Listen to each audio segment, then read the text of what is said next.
Bom dia, gente querida, graça e paz em Cristo Jesus. Espero que todos estejam bem. Nossa reflexão hoje está lá em João, Evangelho de João, capítulo 14, versículo 1. Diz: Não se turbe o vosso coração, credes em Deus, crede também em mim.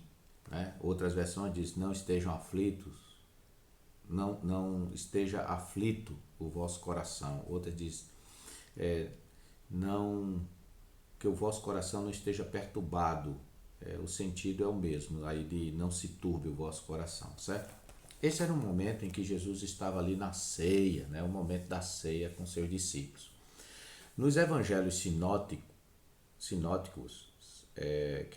são os evangelhos de Mateus, Marcos e Lucas, que são evangelhos chamado assim porque eles têm a mesma visão, certo? Se diferencia muito pouco entre eles. A parte da ceia que Jesus faz com seus discípulos é pequena, não é? É pequena, certo? É um texto de mais ou menos 5, 6 versículos. Mas aqui em João, a ceia vai do capítulo 13 ao capítulo 17, onde termina aí com a oração, conhecida a oração sacerdotal de Jesus. Nesse momento aqui, a gente percebe o que é que ocorreu mais na ceia. A gente percebe aqui que Jesus lavou os pés dos discípulos, né? A gente vê aqui que o traidor foi indicado. A gente vê aqui que Jesus dá um novo mandamento, ou seja, amai o próximo como a si mesmo. A gente vê aqui que também na ceia Pedro é avisado ali de que ele vai negar Jesus. Na ceia Jesus abre o seu coração e nos capítulos 14, 15 e 16 ele fala de maneira específica sobre o Espírito Santo que ele vai enviar para estar com os discípulos, para consolar os discípulos, né? para ter a missão ali junto aos discípulos de ser o Espírito da verdade, de lembrar, fazer os discípulos se lembrarem daquilo que Jesus ensinou, né, de convencer o homem do pecado, da justiça e do juízo. Então Jesus fala a respeito, né, de muitas coisas aí nos capítulos 14, 15 e 16, e quando chega no capítulo 17 ele ora por si mesmo, ele ora pelos discípulos e ele também ora pela igreja futura, certo? Por aqueles que iriam crer na palavra dos discípulos, que somos nós, né? Toda a igreja ali depois dos discípulos, né? Todas as pessoas que creram a partir da pregação dos discípulos, do testemunho deles. E nesse momento aqui que Jesus falou da sua partida também, de que ele não iria mais estar presencialmente assim, fisicamente mais com os discípulos, mas que ele iria partir, os discípulos naquele momento ali ficaram confusos, ficaram perturbados com a notícia, o coração deles foi invadido por tristeza, por perplexidade, não é? por dúvidas. E Jesus percebeu que isso estava acontecendo no coração dos discípulos. Ou seja, quando Jesus começou a colocar sobre a sua partida, sobre a traição de Judas, sobre que Pedro ia negá-lo, não é? Jesus percebeu que a atmosfera ali, o clima ficou pesado, né? Ficou aquela atmosfera de tristeza, certo? De incertezas. O que será que vai acontecer daqui para frente? Ele está dizendo que não vai ficar com a gente. O que é que vai acontecer com a gente? E nós que cremos, como é que nós ficaremos quando ele for? E aí Jesus, percebendo a angústia, né, as perplexidades, a confusão no coração deles, disse: olha, não se turbe o vosso coração. Credes em Deus, crede também em mim. No texto original é continuar crendo. É como se tivesse de traduzir o mais próximo possível do texto original. Seria assim: não se turbe o vosso coração, continuem crendo em Deus, continuem crendo também em mim. O que Jesus pede aos discípulos, mesmo quando as coisas aparentemente, né, não estão favoráveis, é que continue crendo. É que continue crendo.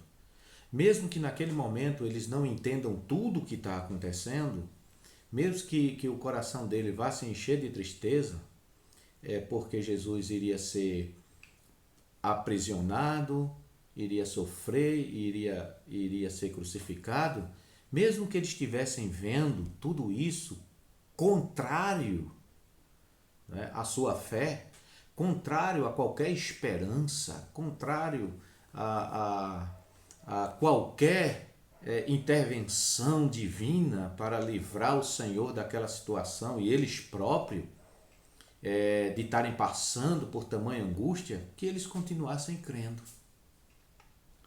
E esta é a minha breve reflexão nesta manhã. Nós estamos olhando aí a situação da pandemia e parece que a situação não se resolve. A cada dia a gente vê nas notícias, né, o contrário do que a gente espera. A gente vê aumentando o número de mortos, aumentando o número de contagiados. Os nossos governantes parece que estão completamente perdidos, não é? Há esperança ainda de remédios aqui e acolá que estão realmente sendo testados, né, para ver se começa a ser usado para combater, não é, o coronavírus. Mas as notícias que chegam, né, são as piores, né? Não somente aqui no Brasil, certo? Do mundo inteiro, certo? A gente olha a situação e é uma situação assim dramática, certo? Dramática mesmo. E isso é natural que deixe a gente com o coração perturbado, que deixe a gente cheio de perplexidades, né? Que deixe a gente até confuso, né? Olha, temos orado e até agora parece que a gente não tem visto a intervenção de Deus nessa situação, né? Talvez alguns tenham pensado assim: olha, eu comecei orando, pastor, com tanta fé, né? Eu comecei orando com tanta fé aí de que essa situação mudaria, né? Comecei ali um mês de assim que começou a quarentena, clamando ao Senhor, que Deus, assim, jejuando até para que Deus mudasse essa situação, e a gente já vai aí com 2 meses e talvez se estenda um pouco mais, e a situação, né, econômica do país, que também está difícil, não é? As pessoas estão sem poder trabalhar, né? E aí como é que a gente não está vendo nenhuma intervenção de Deus nesse momento e a situação está nos deixando angustiados, nos deixando desesperados, nos deixando assim com o coração cheio de preocupações e de perturbações e confuso. Então a reflexão é para nós que nos sentimos assim, certo? É para que a gente continue crendo em Deus, continue crendo em Jesus, certo? Nós não sabemos quando isso vai terminar. Essa é a verdade, não sabemos. Ninguém sabe quando tudo isso vai terminar.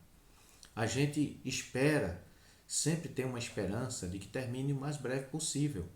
Mas a gente não sabe se vai terminar em junho, se vai terminar em julho, se vai terminar em agosto. A gente não sabe quando tudo isso vai terminar. A gente não sabe, por mais adiantado que esteja a descoberta, né, a busca, melhor dizendo, por uma vacina ou por tratamentos eficazes, a gente não sabe quando é que estará disponível para a população. A gente não sabe. A verdade é essa, a gente não sabe. A gente não sabe como a nossa economia vai estar daqui a 3 meses, daqui a 2 meses. Nós não sabemos nada disso, certo? Não sabemos. Mas uma coisa nós devemos continuar mantendo, é a nossa fé em Deus. É em Deus que a gente lança todas as nossas esperanças, é em Deus que a gente lança a nossa fé. Mesmo que aparentemente a gente não tenha nenhum vislumbre, né? Uma luz no final do túnel, certo? Nesse momento, nós precisamos continuar crendo em Deus e continuar crendo em Jesus Cristo, que é Senhor da história, que conhece todas as coisas, que é aquele que basta uma palavra dele. Cremos nisso, que se ele quiser, basta uma palavra dele, toda essa situação mudará. Até agora ele não quis assim fazer, certo? Deus tem suas maneiras misteriosas de agir nas situações da história, certo? E nós nem sempre compreendemos esta forma. A única coisa que ele pede é que a gente continue crendo. Essa é a mensagem nesta manhã. Continue crendo em Deus, não se turbe o vosso coração. Crede em Deus, crede também em mim. Ou seja, que o vosso coração não se perturbe. Continuem crendo em Deus, continuem crendo em Jesus Cristo. Que Deus nos abençoe. Um beijão para todos e um abraço bem apertado. Amém?